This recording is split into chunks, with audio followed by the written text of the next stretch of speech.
Hi, എൻ്റെ പേര് കീർത്തി. എനിക്ക് CSEB കഴിഞ്ഞ നമ്മുടെ CSEB എക്സാമിന് മഞ്ചേരി ബാങ്കിൻ്റെ എക്സാമിന് എനിക്ക് 4th റാങ്ക് ഉണ്ടായിരുന്നു, ജൂനിയർ ക്ലർക്ക് എക്സാമിന്. അപ്പോൾ എൻ്റെ അടുത്ത് ഒരുപാട് ആൾക്കാർ എക്സാം കഴിഞ്ഞിട്ട് എൻ്റെ ഫോട്ടോ ഒക്കെ സ്റ്റാറ്റസ് വന്നപ്പോൾ എന്നോട് ഒരുപാട് കുട്ടികൾ എൻ്റെ അടുത്ത് ചോദിച്ച കാര്യം, എങ്ങനെയായിരുന്നു പഠിച്ചിട്ടുണ്ടായിരുന്നത്, എങ്ങനെയാണ് റാങ്ക് കിട്ടിയത്, എങ്ങനെ പഠിച്ചിട്ടുണ്ടായിരുന്നത്, സ്റ്റഡി ഏതൊക്കെ സബ്ജക്റ്റ് എത്ര ടൈമാണ് പഠിച്ചിരുന്നത്, അങ്ങനെ ഒരുപാട് കാര്യം എൻ്റെ അടുത്ത് ഒരുപാട് കുട്ടികൾ ചോദിച്ചിട്ടുണ്ടായിരുന്നു. അപ്പം എനിക്ക് അറിയുന്നവർക്കൊക്കെ ഞാൻ പറഞ്ഞു കൊടുത്തു കേട്ടോ, ഞാൻ എങ്ങനെ പഠിച്ച് എല്ലാ കാര്യം ഞാൻ പറഞ്ഞു കൊടുത്തിട്ടുണ്ടായിരുന്നു. അപ്പം ഞാൻ വിചാരിച്ചു കുറച്ച്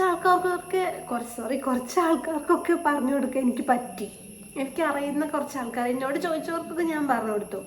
അപ്പം ഞാൻ അങ്ങനെ ചിന്തിച്ചു, എന്തുകൊണ്ട് ഒരു വീഡിയോ എനിക്ക് ഇട്ടൂടാ? അതായത് ഞാൻ കാരണം നാളെ ചിലപ്പോൾ കുറച്ച് കുട്ടികൾക്കും കൂടി കുറച്ച് മാർക്ക് കൂടുതൽ കിട്ടുകയാണെങ്കിൽ, അല്ലെങ്കിൽ അവരുടെ സ്റ്റഡിയൊക്കെ ഇമ്പ്രൂവ് ചെയ്യാൻ പറ്റുകയാണെങ്കിൽ എന്നെക്കൊണ്ട് പറ്റുന്ന രീതിയിൽ അവരെ സഹായിച്ചൂടെ എന്ന് ഞാൻ വിചാരിച്ചു. അപ്പോൾ അവർക്ക് വേണ്ടിയിട്ടാണ് ഞാൻ ഈ വീഡിയോ ഇടുന്നത്. നിങ്ങൾക്ക് ഈ വീഡിയോ ഞാൻ പറയുന്ന കാര്യങ്ങൾ നിങ്ങൾക്ക് ഹെൽപ്ഫുൾ ആവുന്നുണ്ടെങ്കിൽ കമൻറ്റ് ചെയ്യണം കേട്ടോ. ഓക്കെ, അപ്പോൾ ഞാൻ ആദ്യം പറയുകയാണെങ്കിൽ, കൊറോണ ടൈമിലാണ് എൻ്റെ PG കഴിഞ്ഞിട്ടുണ്ടായിരുന്നത്. അപ്പോൾ ഞാൻ PGയുടെ റിപ്പോർട്ട് സബ്മിറ്റ് ചെയ്തതും കൊറോണയായി, ലോക്ക്ഡൗൺ ആയി, ആർക്കും പുറത്തിറങ്ങാനൊന്നും പറ്റാത്ത അവസ്ഥ. അപ്പോൾ ആ ഒരു വർഷം, അതായത് നമുക്ക് പുറത്തിറങ്ങാൻ പറ്റാത്ത ആ ഒരു ടൈമിൽ എന്ത് ചെയ്യും എന്നുള്ള ആ ടൈമിലാണ് ഞാൻ ഒരു ഓൺലൈനായിട്ട് ഞാനൊരു ഇൻസ്റ്റിറ്റ്യൂട്ടിൽ പഠിച്ചിട്ടുണ്ടായിരുന്നു. ഒരു വർഷം കേട്ടോ, ജസ്റ്റ് ഒരു വർഷം മാത്രമാണ് ഞാൻ അവിടെ പഠിച്ചിട്ടുണ്ടായിരുന്നത് ഓൺലൈനായിട്ട്. അപ്പോൾ എനിക്കാണെങ്കിൽ ഇങ്ങനെ ഈ ജോലി കിട്ടണം, കാരണം ഇതിൻ്റെ ഗുണങ്ങളൊക്കെ അറിഞ്ഞപ്പോൾ എനിക്കിത് കിട്ടണം എന്ന് നല്ല ആഗ്രഹമായിരുന്നു. അപ്പോൾ ഞാൻ ഒരുപാട് നന്നായിട്ടിരുന്ന് പഠിച്ചിട്ടുണ്ടായിരുന്നു ഒരു വർഷം. പക്ഷേ എനിക്ക് പഠിക്കേണ്ട രീതികളൊന്നും അന്ന് അറിഞ്ഞിട്ടുണ്ടായിരുന്നില്ല. ജസ്റ്റ് ബുക്കുകൾ കാണാതെ പഠിക്കുക, അല്ലാണ്ട് ഇന്ന സബ്ജക്റ്റുകൾ പഠിക്കണം എന്നൊന്നും എനിക്ക് അറിയണ്ടായിരുന്നില്ല. ഞാൻ ജസ്റ്റ് ബുക്കുകൾ കാണാതെ പഠിക്കും, ആ ബുക്കുകൾ കാണാതെ പഠിക്കും, അങ്ങനെ മാത്രം ഞാൻ ചെയ്തിട്ടുണ്ടായിരുന്നു. അതൊന്നും ശരിയായ രീതിയിലായിരുന്നില്ല എൻ്റെ സ്റ്റഡി എന്ന് പറയുന്നത്. ഒരുപാട് നേരം പഠിച്ചിട്ടുണ്ടായിരുന്നു, പക്ഷെ ബുക്കുകൾ മാത്രം അങ്ങനെ കാണാതെ പഠിക്കും, വേറൊന്നും ചെയ്യില്ല. അതാണ് ഞാൻ ചെയ്തിട്ടുണ്ടായിരുന്നത്. പക്ഷെ അന്നും ഞാൻ എക്സാം എഴുതുമ്പോൾ ഞാൻ കട്ട് ഓഫിൻ്റെ അടുത്ത് ഒരു 2-3 മാർക്ക് അടുത്തെത്തിയിട്ടാണ് ഞാൻ നിന്നിട്ടുണ്ടായിരുന്നത് കട്ട് ഓഫിൻ്റെ.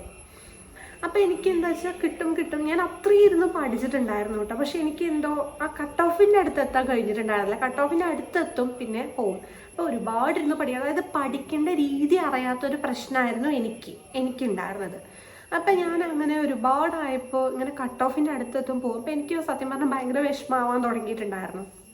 അപ്പം ഞാൻ എന്ത് ചെയ്തു എന്നറിയോ, ഞാനത് സ്റ്റോപ്പ് ചെയ്തിട്ട് എനിക്കിവിടെ ഒരു കോളേജിൽ ഞാൻ ജസ്റ്റ് ഒരു ഇൻ്റർവ്യൂ അറ്റൻഡ് ചെയ്തിട്ടുണ്ടായിരുന്നു. ഞാൻ PG കഴിഞ്ഞതായിരുന്നല്ലോ. അപ്പം അവിടെ ഇൻ്റർവ്യൂ അറ്റൻഡ് ചെയ്തപ്പോൾ എനിക്ക് അവിടെ അസിസ്റ്റൻറ്റ് പ്രൊഫസറായിട്ട് എനിക്ക് അവിടെ ജോബ് കിട്ടി. അപ്പം ഞാൻ തൽക്കാലം നമ്മുടെ CSEBയുടെ പഠനം അവിടെ നിർത്തിയിട്ട് മനസ്സിലുണ്ടായിരുന്ന വിഷമം കൊണ്ട് കേട്ടോ, കാരണം ഞാൻ അത്രയും പഠിച്ചിട്ടുണ്ടായിരുന്നു, പക്ഷെ പഠിക്കേണ്ട രീതി അന്ന് എനിക്ക് അറിയുന്നുണ്ടായിരുന്നില്ല. ഞാൻ എന്ത് ചെയ്തു, CSEB പഠനം അവിടെ നിർത്തിയിട്ട് ഞാൻ കോളേജിൽ ടീച്ചറായിട്ട് അങ്ങനെ പോയി. അങ്ങനെ ഞാനൊരു 2.5 വർഷത്തോളം ഞാൻ ആ കോളേജിൽ വർക്ക് ചെയ്യുകയാണ്. അപ്പോഴും മനസ്സിൽ എന്താണെന്ന് വെച്ചാൽ ഒരു സങ്കടമായിരിക്കും എപ്പോഴും. കാരണം എന്താണെന്ന് വെച്ചാൽ ഞാൻ ഇത്രയും കഷ്ടപ്പെട്ട് ഞാൻ പഠിച്ചിട്ടുണ്ടായിരുന്നു, ഇല്ലാതെ ഞാൻ പറഞ്ഞു, ഞാൻ നന്നായിരുന്നു പഠിച്ചിട്ടുണ്ടായിരുന്നു, പക്ഷെ പഠിക്കേണ്ട രീതി എനിക്ക് അറിയുന്നുണ്ടായിരുന്നില്ല. നന്നായിരുന്നു പഠിച്ചല്ലോ, എന്നിട്ടും കിട്ടിയില്ലല്ലോ എന്നുള്ളൊരു വിഷമം ഇപ്പോഴും അവിടെ ഉണ്ടാവും. അങ്ങനെ ഇരിക്കുന്നൊരു ടൈമിലാണ് അവിടെ നമ്മുടെ BCom ഫൈനൽ ഇയേഴ്സിന് ഈ കോപ്പറേഷൻ എന്ന് പറഞ്ഞിട്ടൊരു സബ്ജക്റ്റ് ഉണ്ടല്ലോ, BCom കോപ്പറേഷൻ എന്ന് കേട്ടിട്ടുണ്ടാവുമല്ലോ നിങ്ങൾ.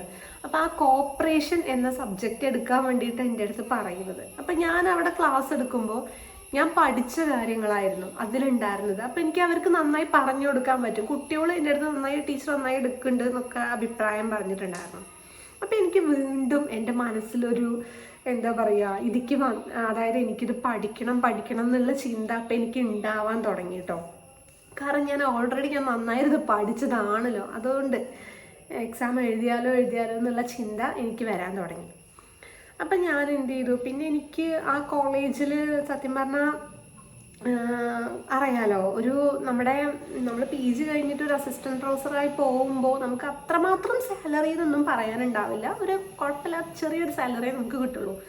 അപ്പോൾ നമുക്ക് അധികം ഏജൊന്നും ആയിട്ടില്ല, അപ്പോൾ എക്സാം എഴുതാലോ എന്നൊക്കെ ചിന്തയായിട്ട് ഞാൻ എന്ത് ചെയ്തു, തൽക്കാലം ഞാൻ കോളേജ് ഡ്രോപ്പ് ചെയ്തിട്ട്, അതായത് അവിടെ സ്റ്റോപ്പ് ചെയ്തിട്ട്, കോളേജിൽ ഞാൻ സ്റ്റോപ്പ് ചെയ്തിട്ട് ഞാൻ ഓഫ്ലൈനായിട്ട് പഠിക്കാൻ തീരുമാനിക്കുകയാണ്. അങ്ങനെ ഞാൻ പാലക്കാട് ഒരു ഇൻസ്റ്റിറ്റ്യൂട്ടിൽ പോയിട്ട് പഠിക്കുകയാണ്. അതായത് വീണ്ടും എൻ്റെ പഠനം ഞാൻ റീസ്റ്റാർട്ട് ചെയ്തു.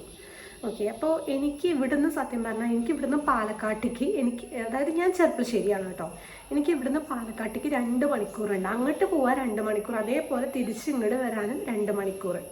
അങ്ങനെ ഒരു ദിവസം എനിക്ക് 4 മണിക്കൂർ എനിക്ക് ട്രാവലിങ്ങിന് തന്നെ ആയിട്ട് വേണ്ടി വരും. പക്ഷേ എൻ്റെ മനസ്സിൽ ഒരൊറ്റ ചിന്ത ഉണ്ടായിരുന്നു, എങ്ങനെയെങ്കിലും എനിക്ക് ഈ എക്സാം കിട്ടണം, എനിക്കിതിൽ ജോലി നേടണം എന്നുള്ളൊരൊറ്റ ചിന്ത മാത്രമാണ് എനിക്ക് ഉണ്ടായിരുന്നുള്ളൂ. അപ്പം ഞാൻ അവിടെയാണെങ്കിലോ ഇടയ്ക്കിടയ്ക്ക് എക്സാം, അങ്ങനെ നല്ല കോച്ചിങ് ആയിരുന്നു കേട്ടോ, നല്ല ടീച്ചേഴ്സൊക്കെ നല്ലതായിരുന്നു, നന്നായിട്ട് കോച്ചിങ് ആയിരുന്നു.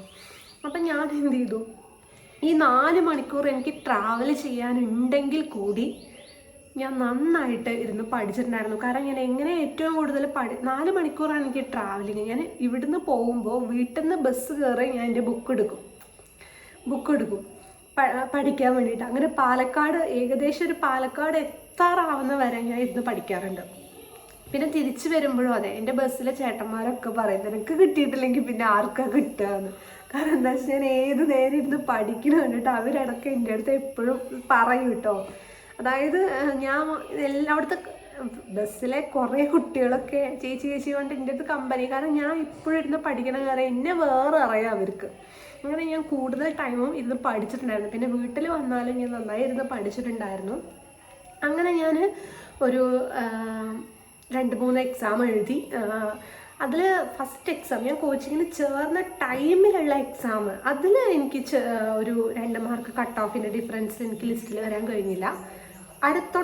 അടുത്ത എക്സാമിൽ തന്നെ ഞാൻ ലിസ്റ്റിൽ വന്നു. പക്ഷെ ഞാൻ വന്നത് ദൂരെ ഒരു സ്ഥലത്തായിരുന്നു, അതായത് കൊല്ലത്തായിരുന്നു ഞാൻ വന്നിട്ടുണ്ടായിരുന്നത്. പിന്നെ അതിൻ്റെ തൊട്ടപ്പുറത്തെ എക്സാമിൽ തന്നെ കുറേ എക്സാമുകളൊക്കെ വന്നായിരുന്നല്ലോ, അതിലൊക്കെ ഒരുവിധം നല്ല മാർക്ക് ഉണ്ടായിരുന്നു, ഒരുവിധം കുഴപ്പമില്ലാതെ കിട്ടുകയും ചെയ്തു. ഇപ്പോൾ കഴിഞ്ഞ നമ്മുടെ മഞ്ചേരി അർബൻ ബാങ്കിൻ്റെ എക്സാമിലാണ് എനിക്ക് റാങ്ക് കിട്ടിയത്. 4th റാങ്കാണ് എനിക്ക് കിട്ടിയത്.